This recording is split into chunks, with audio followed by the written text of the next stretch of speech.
Well, I hope that they've saved the best for last. I hope you've enjoyed yourself thus far. As mentioned, I'm State Representative Rick Edmonds from District 66. I serve the Baton Rouge area, and this is my 6th year on House appropriations. I'm very passionate about the fiscal affairs of the state. I know that you are as well. The Pelican Institute is great friends as a relationship to that. But also, I have served, this is my 6th year, on the House Education Committee. And so I've saved these, or at least been asked to save these last couple of moments for some education reform. And I want to say a couple of things about a couple of bills that I think are really excellent opportunities for some really good reform. Let me just start with a voucher bill that will be running in this regular session. I think you're aware that we have thousands of students that are, in fact, tens of thousands of students that are in D or F rated schools. And I know that you agree that that is unacceptable. This voucher bill will open up the opportunity to broaden the opportunity for more scholarships for our children, as well as the dollars that we need the governor to approve so that we can have I think an additional 13, maybe 1,500, somewhere in that ballpark, of children that will be able to get in a school that will be in the A or B range. When we take a look at their accountability and all the testing results, it's a much better opportunity. I've had the privilege over the past couple of years of seeing the end result when parents get their children in a school where their children are learning and growing and advancing. And this is what we need to do. We finish 50 all the time, 49 if not at best. We've got to start reforming the education area, and I hope that there'll be great support for our voucher bill this 21 session. Also, another, I think, really essential bill is something that we did a couple of years ago called the Louisiana Checkbook.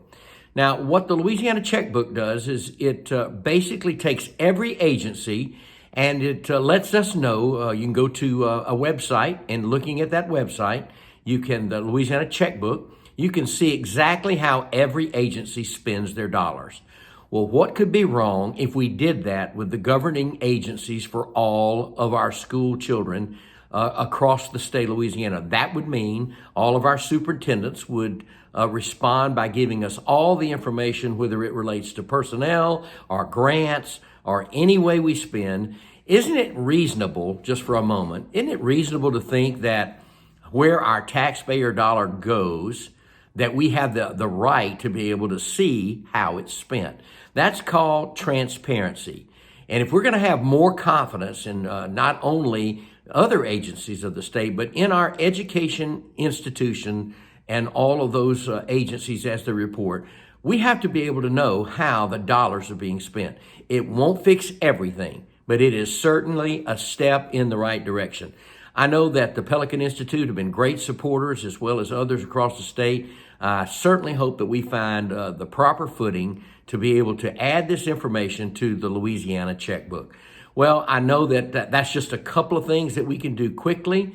That would be add vouchers, make certain that children that are in DNF schools be able to get into a great program, and learning and advancement would occur for those children. And then also greater areas of accountability and transparency.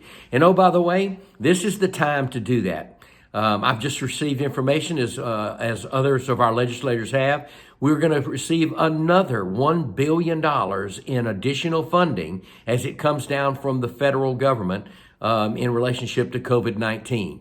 Now, I know that some people will say something like this. They'll say, oh, well, those are federal dollars. That's not state dollars. Well, how in the world do we think that we get federal dollars? How does it flow down to the local areas? Well, it does that because you and I are taxpayers, and we need to know where our taxpayer dollars are going. So if there's ever been a time for reform, if there's ever been a time for more transparency, now is the time. We'll have a lot of more dollars that we need to really take a look at. So we certainly would appreciate your help and support. Well, let me wrap this up by just saying thank you so much for attending this summit and being a part of taking a look at solutions. I salute the Pelican Institute and all of their staff and all of our fellow legislators and others that are involved in trying to make certain that we bring great reform to the state of Louisiana. Did you know this is a tax season, so there's going to be tax reform. This is a time for adoption reform. This is a time for education reform. All kinds of bills that will be offered this session that we need you to be a part of. If there's anything that lacks in any election process or any point of government across the country, it's the lack of men and women just like you that are conservative, that believe in transparency, that you believe in hard work. Look, we need your help. We need your help at the Capitol. Show up. Fight the fight. Write the letters. Send the emails. I know I'm glad to get them, and I'm certainly that others are as well. Write the governor. Make your voice and let your voice be heard. It's not only important, it's imperative. So I challenge you today as you close up this week of learning about some solutions. Don't run away from the fight. Run right at the fight. Support our friends at the Pelican Institute. Support our conservative delegation of House and Senate members. We promise that we will fight for you, but we want to fight the fight together. Thanks again for joining us, and I hope that this session is a great accomplishment for the great citizens and the great state of Louisiana.